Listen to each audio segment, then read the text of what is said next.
It is a little over 1 p.m. on a sunny afternoon in the northern regional capital, Tamale. Ibrahim Dana, a computer technician, is on a lunch break.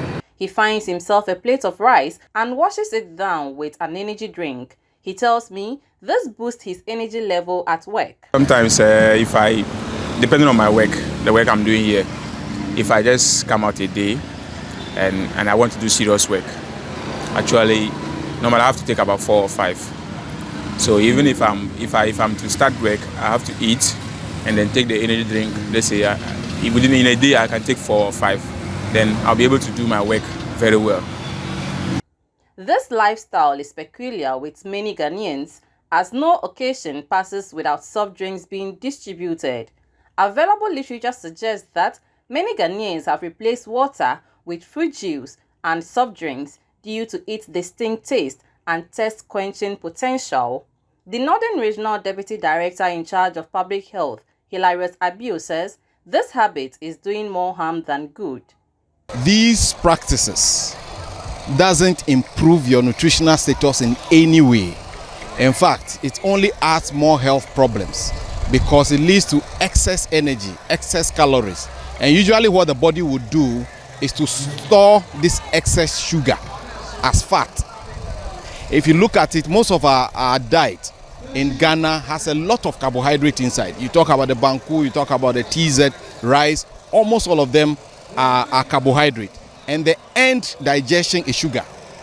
So to have gone to take a meal of fufu or banku or rice or TZ and go grab a bottle of soft drink is like just flooding your system with a lot of sugar.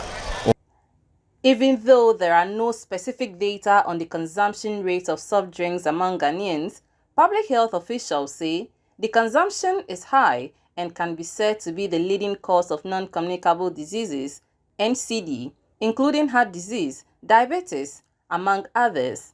These NCDs, according to the World Health Organization, are collectively responsible for 70% of all deaths worldwide.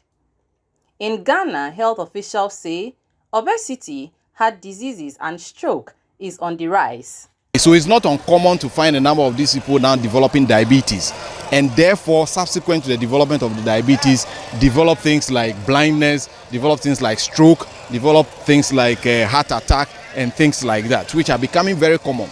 Those days, if you have people developing stroke, you are talking about elderly people who are virtually at the end of their lives, 60 years, 70 years. But now you have 30-year-olds, 35 years old with very, very bad hypertension and developing strokes in our hospitals. And if we don't control the consumption of excess sugar, adding of sugars either to our, in fact, even fruit juices, which our people say they have extracted as fresh fruit juices, it's not uncommon to find them adding extra sugar to them to taste. Okay, so whilst you think you are taking fresh juice, you are actually consuming just a lot of sugar. And if we don't control this, we're going to have a lot more of young people, particularly developing obesity, developing all these non-communicable diseases, including stroke, diabetes, and hypertension. And over time, it's going to be a major burden on us.